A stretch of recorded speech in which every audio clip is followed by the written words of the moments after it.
할렐루야. 주 예수 그리스도 이름으로 하나님 말씀 증거하겠습니다. 사도행전 5장 1절에서 11절까지 말씀을 찾아서 읽겠습니다. 사도행전 5장 1절에서 11절까지 말씀을 읽겠습니다. 아나니아라 하는 사람이 그 아내 삽비라로 더불어 소유를 팔아 그 값에서 얼마를 감추며 그 아내도 알더라. 얼마를 가져다가 사도들의 발 앞에 두니 3절 베드로가 가로되 아나니아야 어찌하여 사단이 네 마음에 가득하여 네가 성령을 속이고 땅값 얼마를 감추었느냐. 땅이 그대로 있을 때는 네 땅이 아니며 판 후에도 네 임의로 할 수가 없더냐. 어찌하여 이 일을 네 마음에 두었느냐. 사람에게 거짓말한 것이 아니요 하나님께로다. 5절 아나니아가 이 말을 듣고 엎드러져 혼이 떠나니 이 일을 듣는 사람이 다 크게 두려워하더라. 젊은 사람들이 일어나 시신을 싸서 메고 나가 장사하니라. 7절 3시간쯤 지나 그 아내가 그 생긴 일을 알지 못하고 들어오니 베드로가 가로되 그 땅 판값이 이것뿐이냐 내게 말하라 하니 가로되 예 이뿐이로라. 베드로가 가로되 너희가 어찌 함께 꾀하여 주의 영을 시험하려 하느냐. 보라 네 남편을 장사하고 오는 사람들의 발이 문 앞에 이르렀으니 또 너를 메어 나가리라 한데 곧 베드로의 발 앞에 엎드러져 혼이 떠나는지라. 젊은 사람들이 들어와 죽은 것을 보고 메어다가 그 남편 곁에 장사하니 11절 온 교회와 이 일을 듣는 사람들이 다 크게 두려워하니라. 자, 우리가 하나님의 말씀을 볼 때 깜짝 놀랄 만한 그런 사건을 기록해 놓은 것을 보게 됩니다. 그리고 이건 정말 좀 납득이 안 된다, 이해가 안 된다, 이런 말씀이 성경에는 곳곳에 있습니다. 그 중에 하나가 바로 이 부분이 아닌가 싶습니다.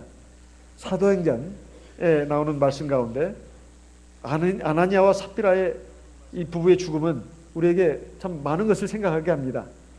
대체 왜 이런 일이 일어났을까? 성령 충만한 사도교회에 왜 이런 일이 발생했는가 하는 것입니다. 정말 우리는 여기서 생각해야 할 것이 이들이 정말 죽을 죄를 졌는가 하는 그 의문이 생긴다는 것입니다.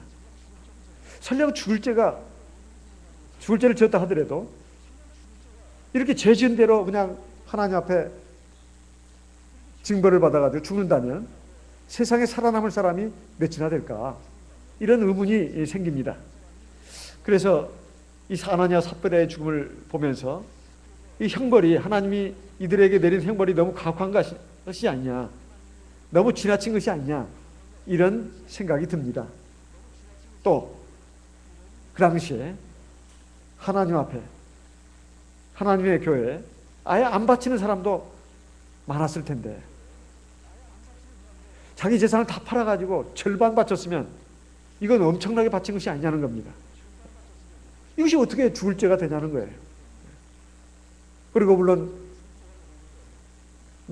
이게 재산이 다라고 말을 했다 하더라도 사실 반절이라는 그 액수를 따지고 나면 얼마나 큰 것이냐 이 말입니다. 사실 11조를 내는 데 있어서도 보통 오늘날 우리 교회를 이 시대를 보게 되면 이것저것 다 따지지 않습니까? 애들 학원비, 과외비, 그다음에 내 돈 쓸 거 다 제하고 나서 예를 들면 이제 그 남은 거 가지고 거기서 11조를 내는 그런 분들도 있을 수 있는 건데 자기 재산을 다 팔아가지고 반절 바쳤으면 엄청난 거 아닙니까? 10분의 1도 아니고 10의 5를 바쳤으니 이거 엄청난 거 아니냐 이 말이에요. 그런데 왜 하나님께서는 아나니아 삽비라 부부를 갖다가 이렇게 비참하게 죽게 하느냐는 겁니다. 여기서 우리가 깊이 생각해야 될 문제가 있습니다. 하나님께서 정말로 우리에게 원하시는 게 뭔가, 하나님이 기뻐하시는 것이 뭔가, 이걸 생각해야 합니다. 하나님이 우리에게 바라시는 것은 우리가 죄악과 영원한 죽음에 파멸해서 우리를 건져가지고 생명을 주는 겁니다. 그리고 하나님 나라에 들어가기에 합당한 백성으로 되기를 원하시는 겁니다. 하나님 우리에게 바라시는 것은 두 가지입니다. 뭔 일을 많이 하고 뭔 업적을 많이 쌓고, 이것은 부차적인 문제입니다. 우리가 죄악의 파멸에서 건진받아가지고 하나님의 생명을 받는 자녀가 되는 것, 백성이 되는 것, 이게 첫 번째고, 그리고 이제 저 영원한 하나님 나라에 들어가서 영원히 하나님과 함께 동거동락하면서 살 수 있는 그런 하나님의 백성들이 되는 것. 그러기 위해서 그 과정에 우리가 하나님의 백성다운 백성으로 다듬어지고 완성되는, 이것이 하나님의 우리를 향한 두 번째 목적입니다. 그런데 이 사도교회가 이제 하나님의 피로 사시고 성령과 진리로 세운 이 사도교회가 출범을 했습니다. 거기에 많은 하나님의 역사가 일어났습니다. 성령이 주권자가 돼가지고 사도들을 당신의 도구로 써서 하나님의 말씀이 전해지고 증거되고, 그리고 하나님의 권능이 나타났습니다. 이건 놀라운 하나님의 역사입니다. 그런데 아나니아와 삽비라는 하나님 앞에 다른 많은 사람들처럼 자기가 가진 소유를 바치고자 했습니다. 그리고 또 바쳤습니다. 그런데 절반을 바친 겁니다. 절반을 바쳤어요. 그 절반은 정말 많은 건데, 근데 왜 저주를 받아서 죽어야 했느냐? 이것은 오늘 저와 여러분에게 많은 것을 깨우쳐주고자 하는데 그 뜻이 있습니다. 하나님 앞에 나온다고 하는 사람, 그리고 하나님 앞에 봉사한다고 하는 사람, 하나님 앞에 헌금하는 사람, 하나님 앞에 온 생을 바쳐서 희생하면서 산다는 사람은 오늘 이 말씀을 깊이 이해하고 이 말씀에 담긴 경고, 그리고 계시적인 그 의미를 갖다가 깨달아야 되겠습니다. 여기서 오늘 우리에게 주시는 말씀의 뜻이 뭔가, 이건 어디까지나 계시적인 사건이라는 겁니다. 하나님께서는 이 사건을 통해서 우리 모두를 향해서, 특별히 하나님 앞에서 믿음으로 살겠다고 하는 사람들을 향해서 말씀하고 있다 이 말이에요. 이것은 어디까지나 대표적인 사건입니다.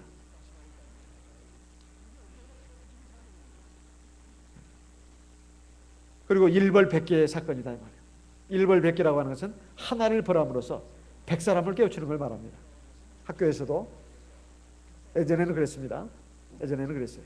누가 여러 가지로 문제가 있을 때 반장이 대신 나와서 선생님한테 매를 맞는 경우가 있었습니다. 어떤 분단이 잘못했을 때는 그 분단장이 나와서 선생님한테 매를 맞는 경우가 있었어요. 뭐 다 잘못했지만 그 중에 하나를 뽑아가지고 책임을 묻는 겁니다. 그리고 다른 사람을 경계하는 거예요. 이걸 일벌백계라고 합니다. 일벌백계. 하나를 벌해가지고 100사람을 깨우친다는 뜻이죠. 사실 아다냐와 삽비라의 부부 입장에서 본다면 대단히 불행한 일입니다. 하지만 하나님이 이 사건을 통해서 사도교회 당시의 모든 신도들뿐만 아니라 오늘 우리에게도 사실은 교훈하고 있는 겁니다. 이게 대표적인 사건이라는 거죠. 과거에도 그런 일이 일어났었고 현재에도 일어나고 있을 수 있고, 그리고 앞으로도 후세에도 얼마든지 있을 수 있는 사건이라는 거예요. 그래서 이것을 하나님께서는 경고하시는 의미가 있습니다. 그리고 바른 길로 인도하신다는 그런 하나님의 의도가 들어있습니다. 그게 뭔가, 바로 오늘 이 아나니아와 삽비라에게 베드로 사도가 성령이 충만해가지고 하나님의 말씀과 뜻을 말합니다. 3절에 보면은 베드로가 가로되 아나니아야 어찌하여 사단이 네 마음에 가득하여 네가 성령을 속이고 땅값 얼마를 감췄느냐, 이겁니다. 첫째, 그 마음속에 사단이 가득하다 이렇게 되어 있습니다. 사단이 가득하다. 그리고 그런 마음으로 네가 성령을 속였다 이렇게 말하고 있습니다. 분명히 아나니아와 삽비라는 사도들의 발 앞에 자기들의 재산을 팔아가지고 이렇게 바친 겁니다. 그런데 분명히 이런 것을 육신의 눈으로 본다면은 사람 앞에 한 행동인데, 베드로는 어찌 네가 사람의 마음을 가지고 우리들을 속였냐, 이렇게 말하고 있지 않습니다. 어찌 사단이 네 마음속에 가득해가지고 성령을 속였느냐, 이렇게 말하고 있는 겁니다. 그러니까 이것은 하나님을 속였다는 것이죠. 하나님을 속였다는 겁니다. 하나님을 속였다. 이것은 사단이 지금 네 마음속에 역사를 했구나. 이걸 지금 지적하고 있는 겁니다. 가룟 유다가 예수님을 팔 때에도 마귀가 가룟 유다의 속에 들어갔다고 하는 말씀이 나와 있습니다. 가룟 유다가 분명히 예수님을 배반했습니다.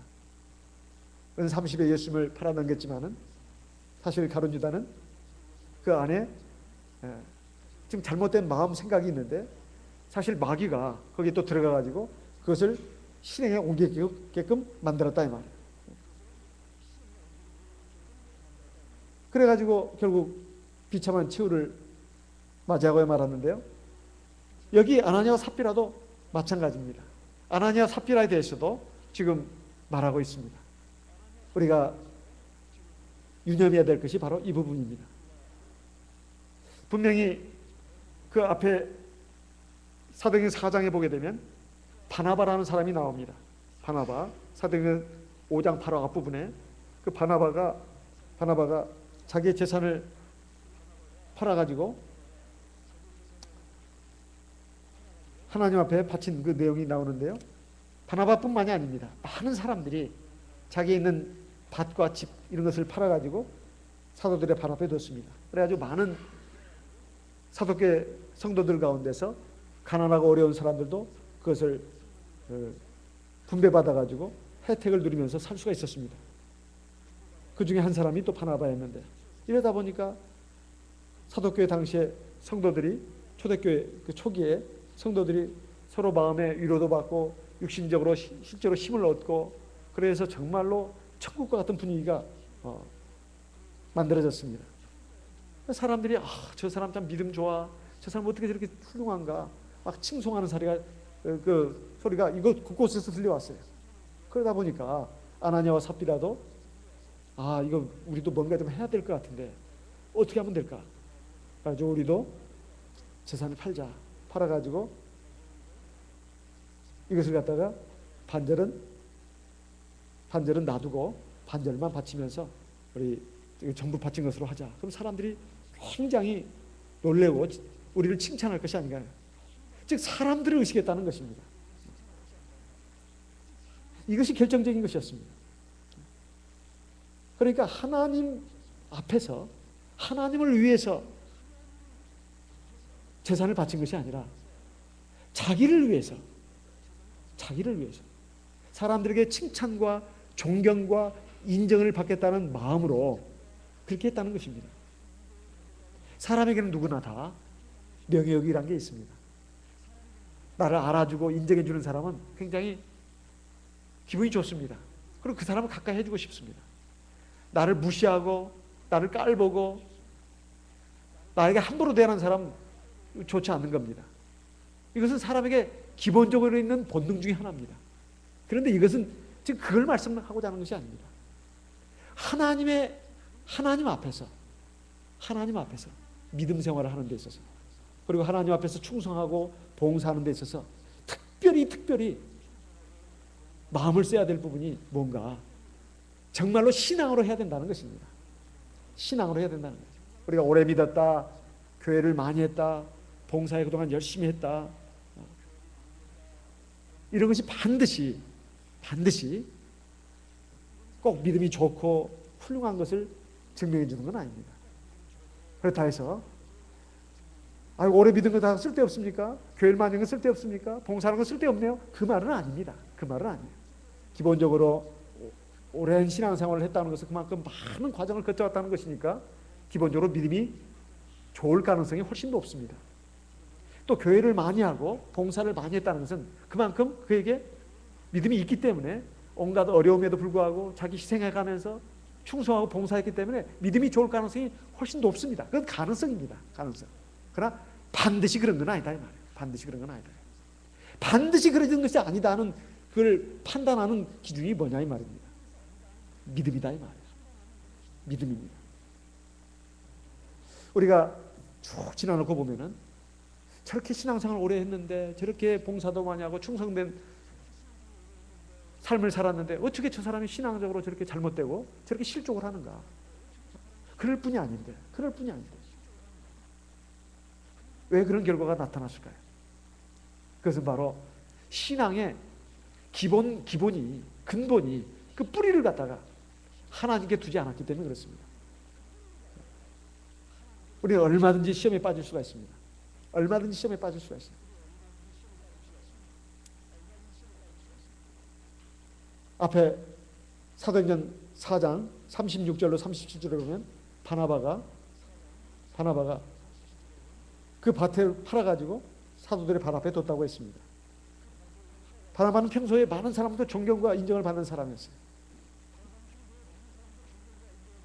저렇게 큰 돈을 바치고 저렇게 많은 사람들이 인정하고 칭찬하니 많은 사람들이 그를 인정하고 존경하는 것을 바라본 아나니아와 삽비라는 그만 시험에 빠졌다 이 말이에요.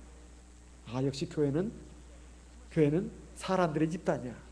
교회는 역시 사람들의 집단이야. 사람들에게 인정받지 못하면 역시 설 자리가 없어. 이런 식의 생각, 이런 식의 말, 이건 아주 위험성 있는 말입니다. 아나니아와 삽비라는 분명히 선한 일을 했습니다. 분명히 선한 일을 했어요. 그런데 시험에 빠지게 됐다 이 말이에요. 이 아나니아와 삽비라의 사건을 통해서 하나님은 하나님의 자녀들로 하여금, 하나님의 성도들로 하여금 참된 신앙을 갖게 하기를 의도했습니다. 아나니아라는 그 이름에는 뜻이 있다고 합니다. 하나님의 은혜라는 뜻이 있대요. 아나니아라는 말에 하나님의 은혜라는 뜻이 있대요. 삽비라라는 말의 뜻에는 아름다움이라는 뜻이 있습니다. 원래 히브리 사람들, 히브리어는 뜻글자입니다. 그래서 뜻이 있어요. 아나니아라는 하나님의 은혜, 삽비라는 아름다움. 정말로 좋은 이름 아니에요? 그런데 그들은 그 이름에 걸맞는 신앙을 갖지를 못했습니다. 이름에 걸맞는 신앙을 갖지 못했다. 겉으로는 아름다운 사람, 그리고 정말로 하나님의 은혜가 함께하는 사람처럼 이렇게 보였지만은 실제는 달랐다 이 말입니다. 정반대의 사람이었다 이 말입니다. 그것은 누가 그렇게 만든 것이 아닙니다. 자기들이 그렇게 선택한 거예요. 그래서 이렇게 갈 수밖에 없었던 이유가 뭐냐? 아나니아와 삽비라 마음속에 근본적으로 진실한 신앙이 없었다는 겁니다. 사실 사도교회 그 초기 당시에는 굉장히 성령의 역사가 강력했습니다. 굉장히 강력했어요. 그러니까 그 강력한 상태에서 감히 그런 일을 시도했다는 것 자체가 하나님으로서는 너무나 참 이건 용납할 수 없었던 것입니다. 제가 청년 시절에 어느 목자님한테 들은 감정입니다. 목포교회를 심호하시던 어떤 목자님이 이제 거기 아마 개척을 아마 하던 단계였던 것 같습니다. 굉장히 고생하시면서 먹을 것도 제대로 못 잡숴가면서 굉장히 고생하면서 이제 개척을 이제 목포교회를 시작을 하셨는데 교회 신도들은 이제 얼마 되지도 않고 어쨌든 이제 개척 단계니까요. 그래도 하나님 앞에 이제 세례받고 성령 받아서 이제 교회가 어느 정도 틀을 갖춰가고 있었습니다. 근데 동네에 사는 불황배들 청년들이 와가지고 막 헌금 그걸 뺏어가지고 그 헌금을 막 가져가려고 했습니다. 그래서 목자님께서 그렇게 하면 안 된다고. 그러면 하나님 앞에 큰 이제 벌을 받는다고. 제발 그러지 말라고. 그러니까 그 청년들이 그거 막 무시하고 막 그 돈을 막 이렇게 막 뺏어가려고 했습니다. 그러니까 목자님이 그러면 안 된다. 하나님께서 이제 큰 매를 대실 것이다. 이렇게 엄중하게 경고를 했습니다. 그러더니 말을 안 듣고 막 가져가려고 하니까 갑자기 그 불황배 청년 중에 뭐 한두 명인가요? 막 땅에 꼬꾸라지더래요. 배를 잡고 막 죽겠다고 꼬꾸라지면서 대굴대굴 막 굴렀습니다. 막 자기 죽겠다는 거예요. 그러니까 같이 어떤 불황배들이 갑자기 막 무서운 생각이 들었다는 겁니다. 우리가 정말 뭔가 큰 잘못을 하고 있구나. 그래가지고 그만 그것을 놓고 갔다는 거예요. 제가 역시 학생 때 들었던 간증입니다. 지금 전주교회가 지금 뭐 훌륭한 건물로 이렇게 서 있습니다만은, 교회 건물이 지금 뭐 한 2번인가요? 지금 두 번 새로 지은 건가 막 3번인가 잘 모르겠습니다만, 우리 교회 그 처음 건물이 있을 때, 그때 마룻바닥 이렇게 예배 드릴 때입니다. 그때 역시 그 동네 어떤 사람이 와가지고 교회 막 바닥에 이렇게 막 우리 교회를 막 깔보고 멸시하고 욕하는 어떤 사람입니다. 막 들어와가지고 막 흙발이 흙이 묻은 그런 신발로 막 교회 막 들어와가지고 막 시계를 하나 뭐 떼갔다나요. 아주 참 무례한 짓을 한 것이죠. 그리고 그 무법한 일을 한 겁니다. 그 사람이 어떻게 됐냐? 얼마 후에 죽었답니다. 갑자기 밤에 횡사를 했다는 거예요. 이것을 보면서 정말 하나님이 살아계신다, 이것을 알려줬다는 겁니다. 그리고 우리 초창기에 있었던 일도 마찬가지 아니겠습니까? 어떤 범죄 사건도 막 드러내시고 이렇게 했습니다. 왜 그랬을까? 교회 초창기에는 사람들은 다 미숙합니다. 진리에 대한 깨달음도 약합니다. 아직 교회 틀이 갖춰지기 전에 그때는 성령이 주도적으로 역사할 수밖에 없습니다. 성령이 주도적으로 역사하고 지금도 물론 마찬가지입니다. 그래서 이제 성령이 강하게 역사하는 상황에서 이렇게 악을 행하고 또 거짓 신앙으로 어떤 교회의 어떤 그 기초가 바로 서지 못하게끔 하고 또 교회의 어떤 근본 질서를 갖다가 무너뜨리는 이런 악행이 있을 때는 하나님이 나타나셔가지고 그걸 징벌하셨다 이 말이에요. 그래가지고 이제 어느 정도 장성한 분량에 이를 때는 이제 하나님이 이제 주의 종들을 통해서 또 하나님의 어떤 주님의 몸된 교회를 통해서 또 치리해가지고 역사해 가시니까 거기에 오래 참으심과 또 인자와 긍휼을 가지고 대하시는 겁니다. 사도교회 이 초기에 일어났던 이 사건은 바로 아직 물론 성령이 강력하게 역사를 한다 하지만은 사람들은 미숙한 상태입니다. 물론 사도들이 뭐 3년 동안 주님을 따라다녔다고 하지만은 아직도 미숙한 상태입니다. 사실은 성령이 강력하게 역사하는 것이죠. 그러니까 이런 일이 일어났는데요. 이것은 그 뒤에 일어날 그 일들, 그리고 아나니아와 삽비라 말고도 이렇게 순수 반, 비순수 반, 이런 신앙으로, 잡것이 섞인 신앙으로 하나님 앞에서 신앙생활하는 이런 사람들에게 경종을 울려주는 그런 의도 있다는 말이에요. 단순히 이것을 갖다 거짓말했기 때문에 거짓말하면 안 되는구나, 이렇게 하시면 참 곤란합니다. 하나님께서 거짓말하지 말라고 하는 것은 당연한 겁니다. 하지만 이것은 성령을 속였다 이 말이에요.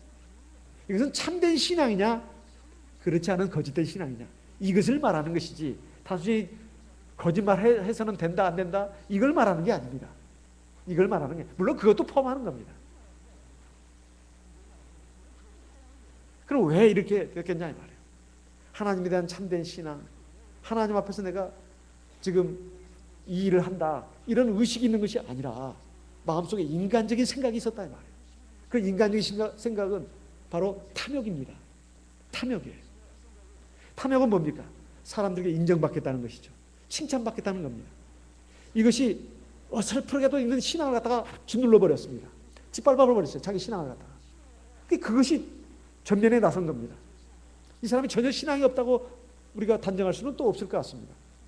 하지만 바로 그 일을 벌일 때는 신앙이라고 하는 것은 이제는 있는 것이 아니라 완전히 인간적인 생각, 인간적인 욕심으로 그렇게 했다 이 말이에요. 우리가 선한 일을 해도 시험에 빠지는 것이 바로 그 이유 때문입니다. 하나님 앞에서 하나님의 일을 하고 선한 일을 한다 하더라도 시험에 빠질 수가 있다 이 말이에요. 그것이 하나님의 일이 아니라 사람의 일이 될 수도 있습니다. 하나님의 일이 아니라 자기 일이 될 수도 있다 이 말이에요. 하나님의 영광을 위한 것이 아니라 자기의 영광을 위해서 하는 일일 수도 있다 이 말이에요. 그래서 누구든지 조심해야 합니다. 누구든지 조심해야 돼요. 이건 예의가 없습니다. 그래서 말 한마디 한마디 참 조심해야 돼요. 하나님의 영광을 드러낸다면서 자기의 영광을 드러내는 경우가 있을 수 있고, 하나님의 말씀을 전한다면서 자기를 드러내는 경우도 있을 수 있습니다. 그래서 누구든지 조심해야 합니다. 누구라도 예의가 없다 이 말이에요. 그러면서 이런 사람들은 남이 하는 그 선행도 시기 질투합니다. 왜냐하면 신앙을 가지고 하는 게 아니니까. 남이 나보다 더 인정받으면 그걸 못 봐주는 거예요. 그걸 못 봐주는 겁니다. 마음속에 시기 질투가 일어난다 이 말이에요. 미움이 일어납니다. 경쟁의식이 일어난다 이 말이에요. 이것은 사실 그 본인은 불행한 사람입니다. 자기가 지금 어떤 위치에 있는지, 자기가 누구의 은혜로 지금 이 자리에 섰는지, 그리고 나중에 이것을 다 심판하실 분은 하나님이라는 것을 잊어버리고 있는 것이에요. 그러니까 시기 질투가 다른 게 아닙니다. 사실은 불신앙이에요. 시기 질투하지 마라, 시기 질투하지 마라. 그건 근본을 말하는 게 아닙니다. 신앙 자체가 지금 잘못되는 거예요. 신앙 자체가 없는 것이니까 남을 시기 질투하는 겁니다. 그리고 미워하는 거예요. 그리고 경쟁의식 갖는 겁니다.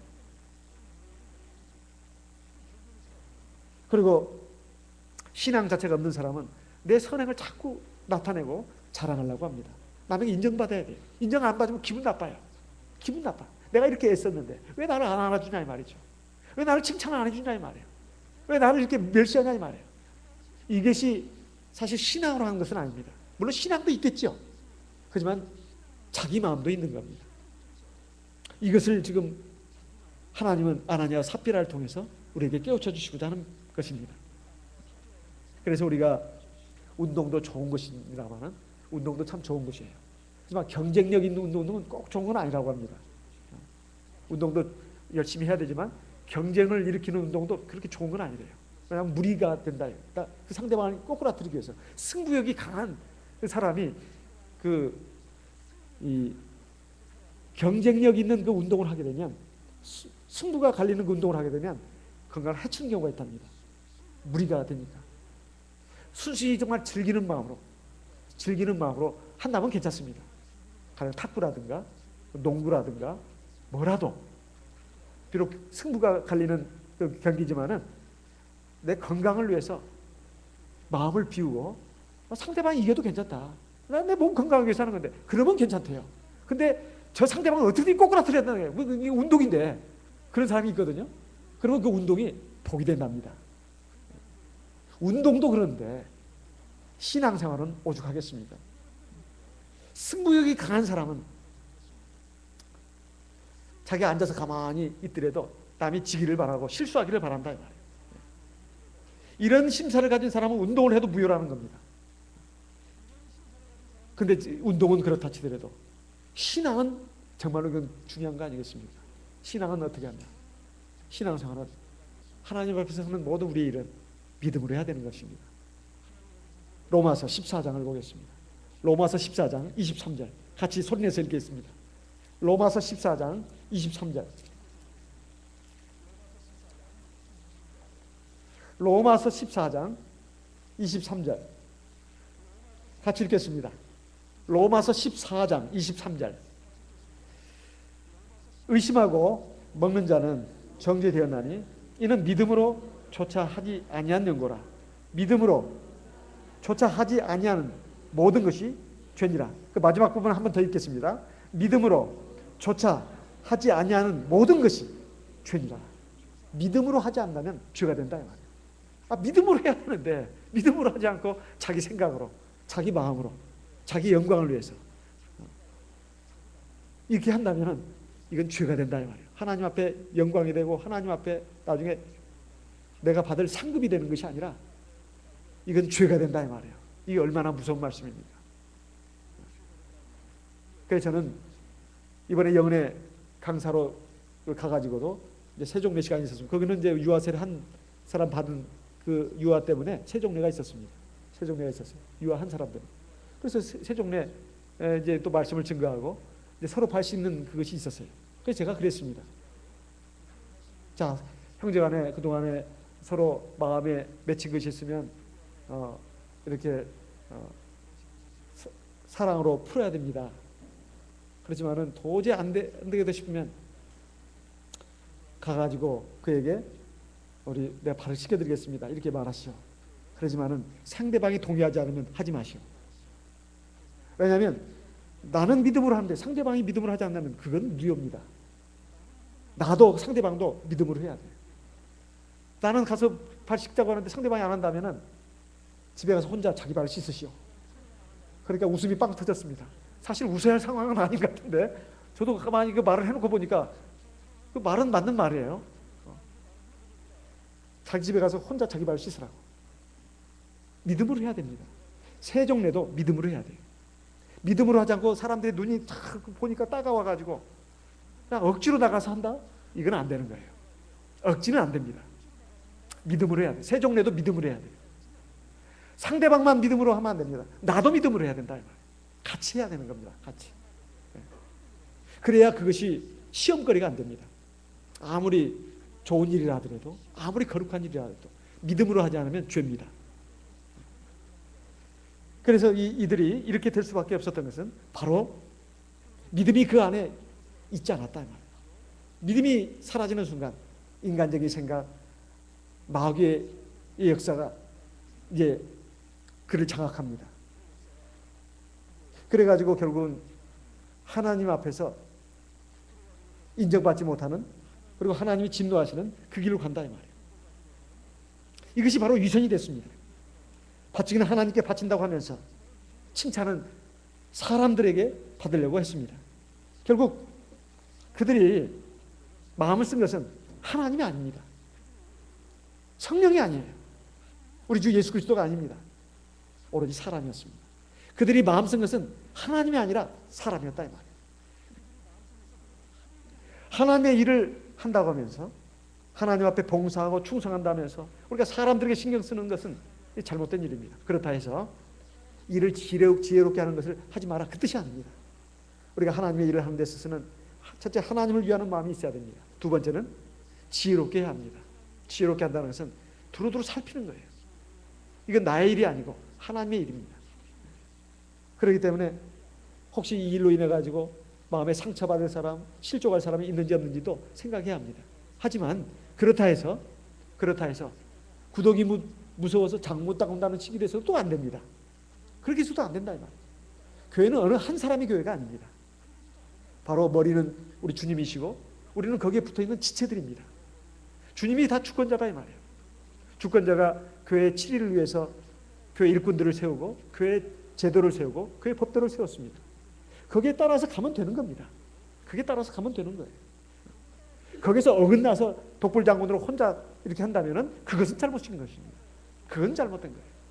그렇지만은 교회 질서가 있으니까 그 질서에 맞춰서 의논도 하고 같이 상의도 하고 이러는 가운데서 이제 결정이 나면 거기에 따라서 하면 됩니다.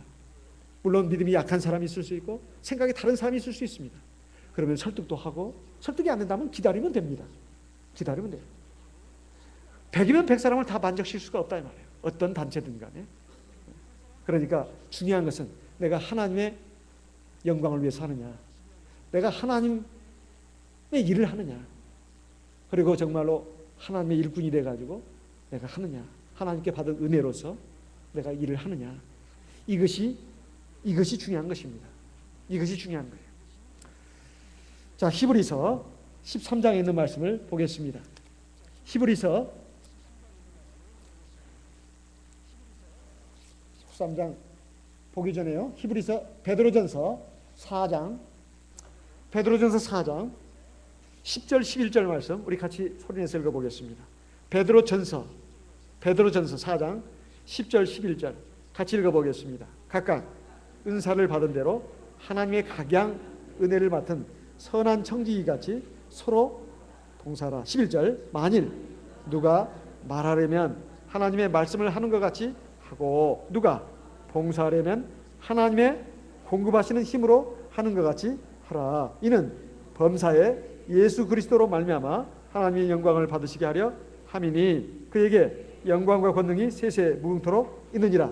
아멘. 자, 내가 무슨 말을 합니다. 교회 와서. 그러면 내가 내 성질대로 내 마음대로 막 말한다고 그렇게 하면 안 되는 겁니다.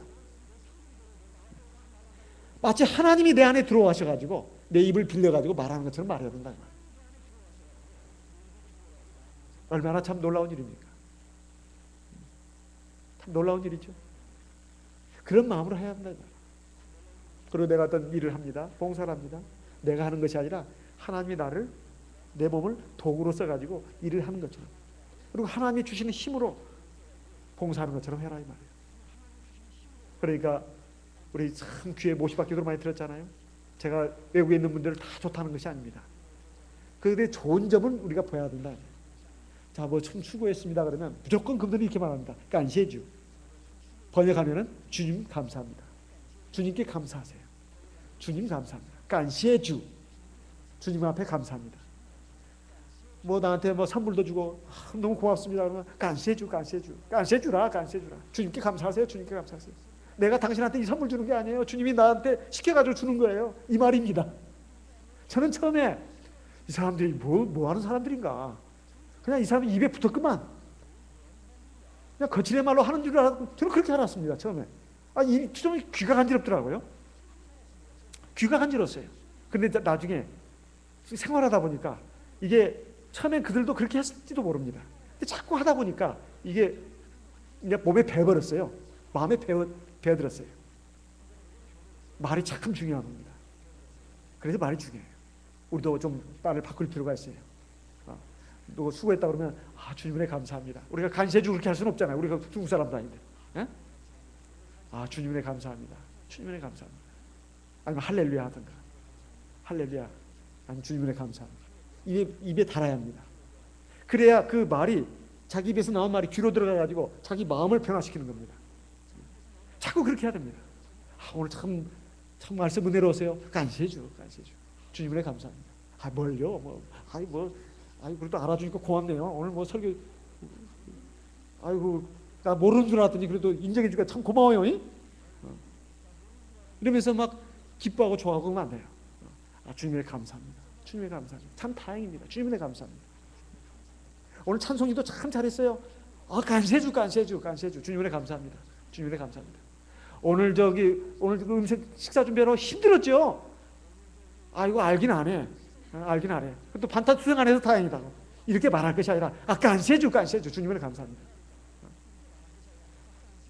얼마나 이 좋은 말이냐 이 말이에요. 그렇게 자꾸 말만 그렇게 처음에는 시작할지 모릅니다. 하지만 그 말이 자기를 변화시킵니다. 그리고 실제로 그런 마음을 가져야 합니다. 그 기도와 성령 기도를 많이 해야 돼요. 그래서 제가 말씀드립니다. 성령이 충만하다는 그 말 자체가 무슨 말입니까? 성령 충만이 뭔 말이에요? 성령으로 충만하다는 뜻이에요. 내 안에 지금 내 육체 안에 내 영이 있는데, 내 정신, 내 마음, 내 생각이 있는데, 내 고집, 내 편견, 내 상식, 내 경험이 있는데, 성령이 충만해진다는 것은 내 상식과 경험, 의지, 감정을 갖다가 확 붙드는 걸 말합니다. 강력한 영향력을 행사하는 걸 말해요. 그럼 내가 사라집니까? 아니에요. 성령은 어디까지나 보혜사입니다. 역시 주권은 나예요. 성령이 충만하게 되면 성령이 그 사람의 마음과 생각, 의지, 감정을 딱 붙드는 겁니다. 그리고 더 지혜롭게 해요. 더 지혜롭게, 더 아름답게 합니다. 더 강하게 한다 이 말이에요. 더 완전하게 합니다. 그런데 자기 생각만, 자기 의지만 가지고 사는 사람들은 자기 의지, 자기 생각만 가지고 말하는 거예요. 그리고 또 일하는 겁니다. 그러니 이게 완전하지가 못하죠. 거기에 마귀가 틈탑니다. 우리는 불완전한 인간들이에요. 우리의 불완전한 마음, 의지, 감정, 지혜, 능력, 아직 바뀌지 않은 우리의 인격, 이런 걸로 자꾸 일을 하려고 치면은 그것도 세상 일도 마찬가지입니다. 특히 교회는 그렇게 하면 안 된다 이 말이에요. 그래서 기도하면 뭐 기도할 게 많냐? 아니에요. 기도하면서 그 시간을 계속 하나님과 대면하는 시간이 많을수록 하나님의 성령이 내 안에 충만해지는 겁니다. 성령이 그냥 충만해지는 게 아니에요. 여러분 한번 생각해 보세요. 한번 내기를 한번 해봅시다. 성령을 받고 나서 가만히 있는데 성령이 충만해져요? 그런 경우가 있습니까? 말도 안 되는 소리입니다. 성령을 받았는데 기도도 안 해. 성령 기도도 안 해. 성령이 어떻게 저절로 충만해져요? 그게 말이 된다고 생각하세요? 아니, 저는 말합니다. 성령 기도, 오직 모든 일에 기도와 간구로 너희 구할 것을 감사로 하는 게 아니라 무시로 성령 안에서 기도하고 성령으로 기도하라. 이 말씀을 가지고 저는 말합니다. 그래야 성령이 충만해진다고. 이게 정상이지. 어떻게 성령 받았는데 성령 모시고 있고 늘 생각만 한다 이 말이에요. 나는 성령 받았고 나는 늘 마음으로 생각합니다. 그게 어떻게 성령이 충만이냐. 우리가 성령 받았다는 증거가 뭔데요? 방언 말하는 거 아닙니까? 우리가 방언을 말함으로 성령이 충만해지는 것이지, 방언을 말하지 않는데 어떻게 성령이 충만해지냐 이 말이에요. 또 하나, 우리가 기도만 한다 해서 성령이 또 충만해지는 건 아닙니다. 우리 기도의 대상이 하나님이잖아요. 하나님의 말씀을 우리가 많이 먹어야 합니다. 많이 먹고 기도하고 많이 먹고 기도하는 가운데 성령이 충만해 상승작용이 일으키는 거예요. 그 가운데 믿음도 생기는 거고. 그리고 지금 세례받고 성령 아직 못 받으신 분들 제가 종종 얘기합니다. 성령을 빨리 받는 비결은 뭐냐? 예배에 자주 참석하라고. 예배에 잘 참석하라고. 안식에 일주일에 한 번 나가면 안 된다고. 밤 예배도 나와야 된다고. 예배를 많이 참석해야 예배 시간에 생생하게 들려지는 그 말씀을 통해서 믿음이 생기는 겁니다.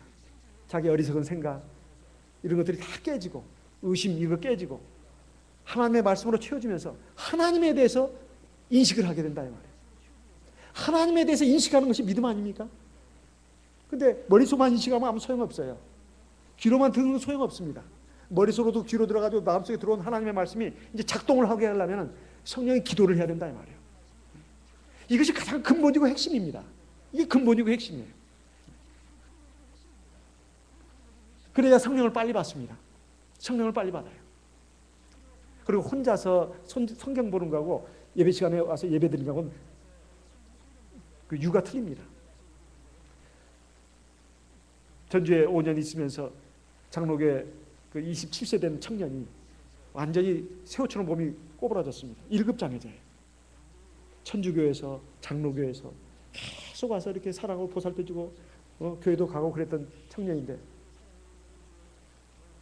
우리 집사님의 안내로 거기 가서 하나님 말씀을 잠깐 증거했습니다. 그래서 우리 교회를 나오겠다는 거예요. 어머니는 그 장로교회 집사님인가 권사님인가 그렇습니다. 그 장로교에서는 그 청년을 위해서 한 달에 그 금전적인 지원도 많이 해주고 있었어요. 그런데 이 청년이 우리 교회를 나오겠다는 겁니다. 그래서 어머니한테 허락을 받아야 되지 않냐고 하니까 허락받겠다고. 그래가지고 우리 교회를 나왔습니다. 그래서 안식일 오전 예배, 오후 예배 참석했는데 오전 예배 때인가요? 그때 성령을 받았습니다. 언어도 어눌합니다. 말을 자세히 들어야 알아들 수가 있어요. 근데 성령을 받아가지고 방언을 말하는 걸 보고 깜짝 놀랐습니다. 오자마자 성령을 받았어요. 그래서 바로 그 예배가 바로 뭐 목자님의 말씀 들어간다 꼭 그것만이 아닙니다. 예배가 바로 하나님 앞에 예배 드리는 거예요. 하나님이 운행을 하시는 겁니다. 그래서 성령이 강하게 역사를 하시는 거죠. 그래서 그 청년이 너무 기뻐가지고 어쩔 줄을 몰라 하는 것을 봤습니다. 그래서 성령이 충만하다고 하는 것은 하나님의 말씀을 듣고 기도를 해야 성령이 충만해집니다. 그래야 내 인간적인 마음, 생각, 의지, 감정 이런 것들을 바로잡을 수가 있고 내 속사람도 온전한 사람으로 변화되고 성장해 가는 것입니다. 그러지 않고서는 안 돼요. 그냥 그대로 가는 겁니다. 난쟁이면 난쟁이대로, 못난이면 못난이대로, 영적으로 말해요. 영적으로 계속 그렇게 가는 겁니다. 그러다가 이제 결정적인 어떤 시험이 오면 넘어지는 거예요. 겉으로는 잎사귀가 무성하고 막 아름다리 자란 나무라고 칩시다. 근데 열매는 없어. 그런 나무들은 태풍이 불면 그냥 꺾여버리는 겁니다. 그래서 이게 불시험이죠. 신앙적으로 제대로 자라지 못한 그런 나무들은 그냥 넘어지고 가지가 부러지고 그냥 송두리째 넘어지는 것입니다. 참된 신앙을 가지는 게 중요합니다. 그것은 바로 하나님의 말씀과 성령의 기도에 힘쓰는 것입니다. 마태복음 6장에 보게 되면 구제에 대해서, 기도에 대해서, 금식에 대해서 말씀하고 있습니다. 은밀한 중에 계시는 하나님, 은밀한 중에 보시는 하나님께 구제하고 기도하고 금식하라고 마태복음 6장에 그 세 가지를 놓고 말하고 있다 이 말이에요. 하나님은 안 계시는 것이 아닙니다. 계신다 이 말이에요. 몰래카메라가 뭐겠습니까? 몰래카메라가 뭐예요? 카메라가 없는 것입니까? 아니죠.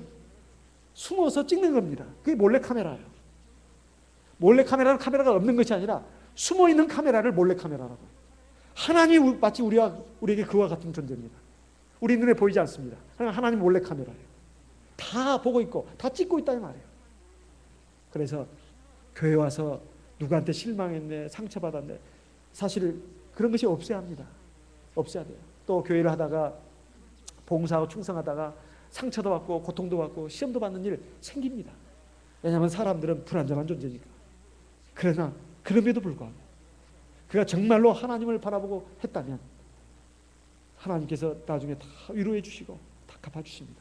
그러니까 그것에 대해서 같이 또 화를 내고 같이 멱살 잡고 싸우고 그래서는 안 되는 겁니다.